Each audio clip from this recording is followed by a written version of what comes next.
Les stars des télécrochets, ce sont eux, les profs et les jurés de ces émissions propulsés au rang de people à la une des magazines. La danse, le théâtre, le chant, pendant plusieurs mois, Bruno Vandelli, Oscar Sisto et Armand Altaï ont enseigné leur discipline aux élèves.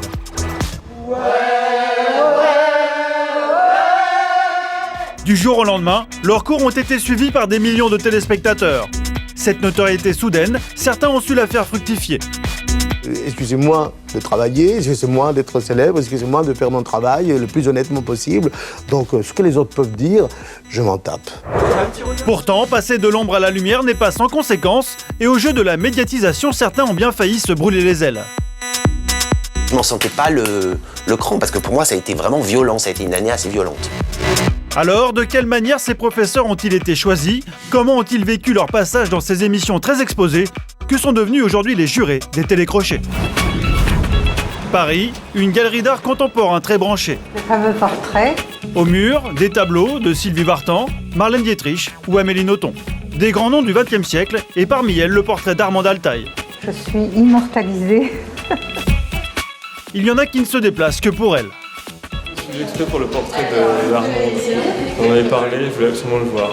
Pas de doute, aujourd'hui Armand Altaï est une célébrité. Et malgré plus de 40 ans de carrière, sa notoriété, elle la doit à ça. Alors, à mon avis, il y a bien sûr des problèmes de diction. Pendant 3 saisons, elle a été la prof de chant de la Star Academy, un vrai carton dès la première diffusion. C'était le tout premier télécrochet et tout le monde va être chanteur. Tout le monde rêve d'être chanteur, secrètement ou moins secrètement. Je passe mon temps à voir des gens qui m'arrêtent dans la rue, des avocats, des architectes, des marchands, n'importe qui. Oh, moi, vous savez, je voulais être chanteur. Est-ce que vous pensez que je peux être chanteur encore? Ils veulent tous être chanteurs. Ils ont tapé pile. Une émission de télé-réalité très populaire et très éloignée du vrai monde d'Armande. Son univers à elle, c'est plutôt ça. Nous sommes dans les années 80. Armande est une chanteuse reconnue dans le monde underground, actrice et modèle à 16 heures, une haute figure des nuits parisiennes. Jérôme, son coiffeur et meilleur ami, l'a connue à cette époque plutôt rock'n'roll. Elle était un peu plus rock. Le mot gothique n'existait pas à l'époque. Hein. Non. C'était rock simplement. Oui, on disait même pas baroque. Hein. C'était psychédélique. Elle a toujours été décalée, ça c'est sûr. Toujours hors norme, toujours somptueuse pour moi, mais voilà. Toutes les personnes que je rencontre habillées normalement, je les trouve toutes très, très déséquilibrées, un peu folles. Et moi, je me trouve extrêmement normale. La normalité façon Armande. Alors pourquoi les producteurs sont-ils venus chercher cette rousse un peu déjantée à 10 000 lieues de cette émission grand public? Le chant, cela fait plus de 30 ans qu'Armand Altaï l'enseigne, loin des caméras. Son cours est très prisé. Patricia Cass, Étienne Dao ou Liane Folly notamment ont tout appris avec elle. Ceux qui ont réussi ne sont pas les plus doués, mais les plus acharnés, pugnaces. Ils sont devenus célèbres. Bouge encore, hein. Ce qui a fait la renommée de cette prof de chant, ce sont ses leçons de diction peu communes. Et on va faire la cocotte kiki. La cocotte kiki. Rapide, la langue sur le palais. La cocotte kiki. Cet après-midi, autour d'elle, ils sont 7 apprentis chanteurs. J'ai découvert Armande par l'intermédiaire de la Star Academy. Le personnage m'a intriguée et m'a donné envie.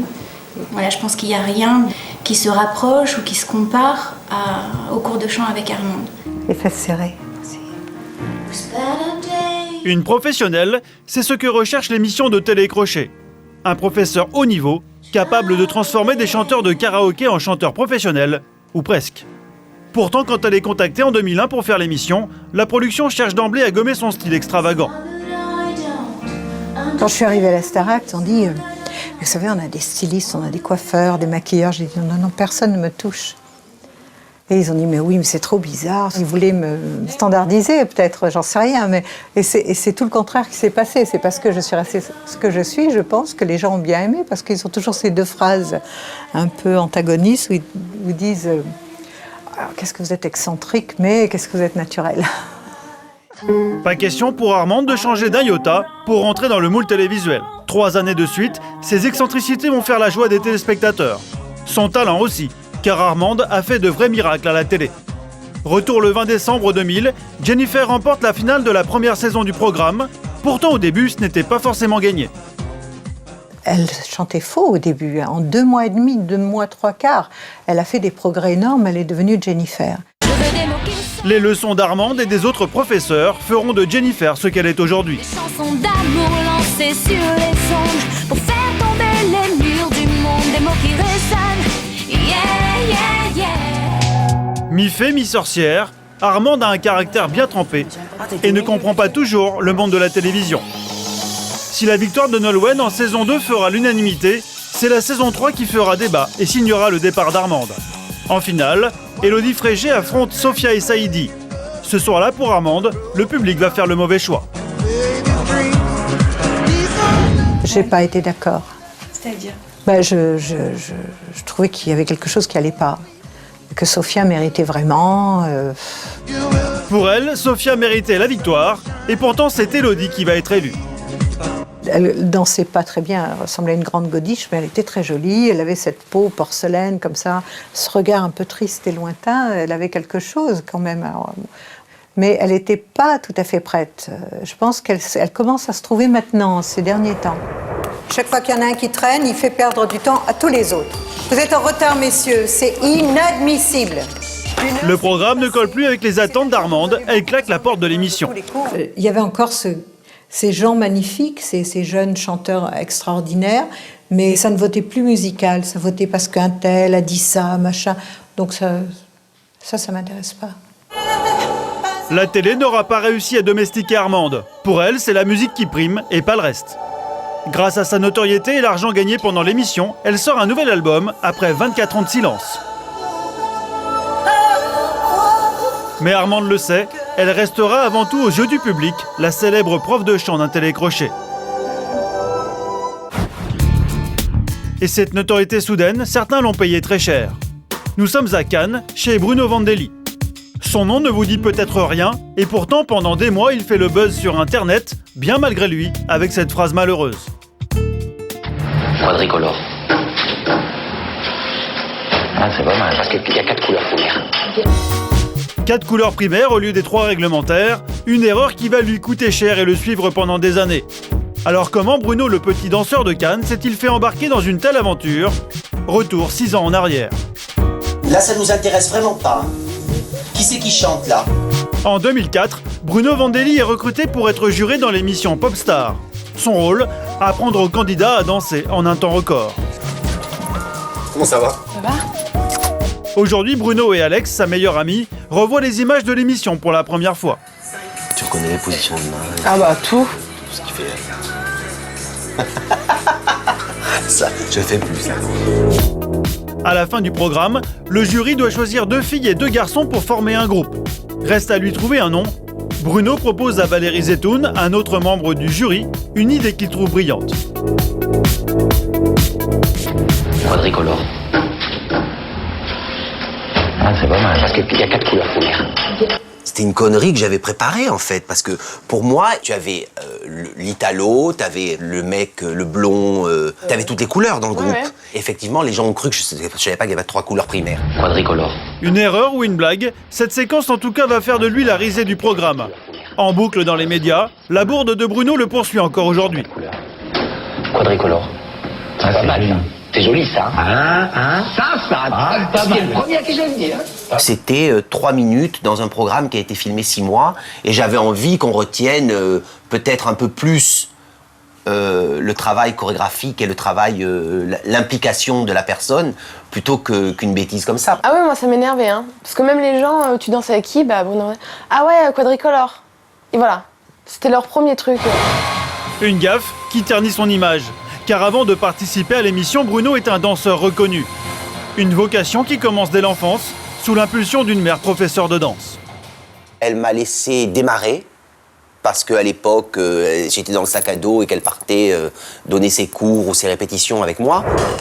Bruno a pris la relève de sa maman, et même si à 75 ans elle ne danse plus, elle n'est jamais très loin de sa progéniture. Il a toujours voulu danser, il dansait partout, il y avait que ça qui comptait. Il a un don pour ça, je ne peux pas dire mieux, il a un don. Aujourd'hui, Bruno a même réalisé son rêve. À la suite de son passage dans Popstar, il a ouvert sa propre école de danse. Alors je vous présente mon associée, Cathy, qui est aussi ma partenaire, en fait, qui est une amie de 30 ans, on va dire. Pratiquement. Dans l'émission, Bruno a imposé sa marque de fabrique. Un style très contemporain que ses élèves viennent aujourd'hui chercher dans ses cours. Contrôle tes arrivées, contrôle. Danseur, puis chorégraphe, Bruno se fait très vite un nom dans le milieu de la danse. Et c'est cette reconnaissance qui séduit le producteur de l'émission. À l'époque, ses amis ne sont pas surpris par ce choix. Pour arriver à faire un cours avec lui, déjà il y a 15 ans, il fallait arriver 1 heure à l'avance, il fallait se battre dans les queues devant les salles. Je regarde au niveau national, qu'est-ce qu'on a? On a Kamel Wally, on a Mirfay, on a la compagnie de Reda qui était connue, mais après il y a Bruno Vandelli, je dirais, il n'y en a pas 50. Bruno ne fera qu'une seule saison de Popstar, mais l'épisode Quadricolore a marqué les esprits. Sa notoriété lui laisse un petit goût amer. Côté télé, médias, on t'arrête, autographe, ceci, t'as envie de leur dire, mais attendez, voilà, on n'est pas fait pour ça, quoi. Enfin, moi, j'étais pas du tout préparé à ça. Parce que pour moi, ça a été vraiment violent, ça a été une année assez violente. Pour d'autres anciens jurés de télécrochet, en revanche, la médiatisation a été un jackpot. Souvenez-vous, il y a 5 ans, une chanson rendait hommage à un professeur pas comme les autres. Demain, il va quitter sa chère école. Autour de Grégory Le Marchal, les élèves saluaient le départ d'Oscar Sisto, leur prof de théâtre. Adieu, monsieur le professeur, on ne vous oubliera jamais. 3 ans de suite, Oscar a enseigné l'art dramatique aux élèves de la Star Academy. Aujourd'hui, il est encore considéré comme le prof de la télé, une image qu'il assume totalement. La télévision a donné un coup de pouce, un sacré coup de pouce. Donc j'avais, un peu comme tous les intellos, si j'ose dire, encore un petit peu, une sorte d'allergie à la télévision, tout ça. En fait, j'ai appris à aimer cet outil. Les gens me reconnaissent, mais ça lutte des années plus tard, après la Starac. Les gens me disent, vous allez ce soir au château? 5 ans, ça fait. Et depuis 5 ans, depuis son départ de la Starac, la vie de cet Argentin passionné de théâtre a basculé totalement. Sa première réussite, le succès de l'école d'art dramatique qu'il a créée à Paris. Tout de suite! Non, trop tard. Eh bien, c'est trop tard. Merci, au revoir. Autoritaire, haut en couleur, Oscar forme aujourd'hui les futurs comédiens avec les mêmes méthodes qui ont fait son succès dans l'émission. Et l'acteur français, je dis oui, mais je n'étais pas prêt. Moi, mon nombril. Ce qu'il a fait à la Starac, je trouve que c'était vraiment du théâtre, enfin une initiation au théâtre. Il n'a pas fait du théâtre adapté à la télé-réalité. Il a fait du théâtre. Et je pense que ça lui a apporté de l'argent, de la popularité, mais ça n'a rien changé à sa vision du théâtre, du cinéma. C'est un petit plus. Ça fait partie de sa vie, quoi. Et Oscar n'est pas langue de bois. L'intérêt de participer à une émission aussi exposée pour lui est très simple. Tout ce qui peut apporter quelque chose déjà pour payer mon loyer, pour produire mes spectacles, je le prends. Qui va me juger? Je ne suis pas milliardaire, donc il fallait que je me fasse tout seul. Donc attendez, excusez-moi de travailler, excusez-moi d'être célèbre, excusez-moi de faire mon travail le plus honnêtement possible. Donc ce que les autres peuvent dire, je m'en tape. Pourtant, tout ne fut pas si facile pour Oscar. Ses débuts à la télévision n'ont pas fait l'unanimité.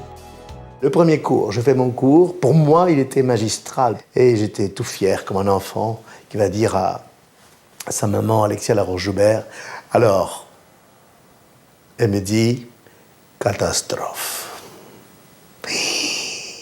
Waouh. Donc c'était très dur. Pas assez télégénique, Oscar Sisto comprend la leçon et fait appel à son imagination pour rendre ses cours un peu plus délirants. Très vite, cela va devenir sa marque de fabrique.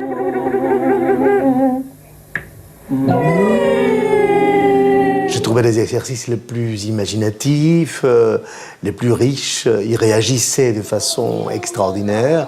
Tôt ou tard, il se lâche. Moi aussi, un jour, je vais y arriver. Moi aussi, j'y arriverai, comme vous. C'est le cas ce jour-là pour Nolwenn. Quelques semaines plus tard, elle remportera l'édition 2002. Le début d'une carrière à succès, Oscar y est peut-être pour quelque chose. Je veux pas arrêter. Je continuerai. Je continuerai jusqu'à que j'arrive Ouais, j'ai vu Nolwenn sur scène et je trouve qu'elle s'est améliorée, qu'elle a une autre tenue, qu'elle dégage autre chose. Il était jeune, hein, donc ça c'était normal qu'on soit un peu sévère. Depuis la fin de l'émission, Oscar est retourné sur les planches. Grâce à la télévision, il est devenu une tête d'affiche. Dans quelques semaines, il sera seul sur la scène de son propre théâtre. Aujourd'hui, première répétition avec son metteur en scène. Ce soit presque avec père de la force et la fragilité, et hop, tu te mets à pleurer, l'émotion l'envahit. En un mot, je reviens comme le saumon vers les eaux éternelles. Grâce à la Starac, Oscar est passé du statut de prof anonyme à celui de star populaire. C'est vrai que les gens passent devant mon école, ils voient Oscar Sisto. Ah, parfois c'est Oscar, parfois c'est Monsieur Sisto, parfois c'est le chauve de la Starac, parfois c'est n'importe quoi, c'est à tous les niveaux. Mais c'est déjà pas mal. Adieu Monsieur le professeur, ça l'a un peu poursuivi, ce clip-là et la chanson, parce que chaque fois qu'il passe dans la Monsieur le professeur, voilà, il a été identifié comme le professeur quand même. Ah, je comprends que parfois les vrais stars deviennent tarés, parce que c'est fatigant à un moment donné. Mais tant d'amour, pourquoi pas, hein. Oscar a reçu de l'amour, mais aussi de l'argent, qui lui a servi à faire aboutir ses projets. Il est l'un des grands vainqueurs des émissions de télécrochet. Pour tous en tout cas, une reconnaissance qui a donné un coup d'accélérateur à leur carrière. Les jurés, la télé en a fait des stars, parfois plus que les gagnants eux-mêmes.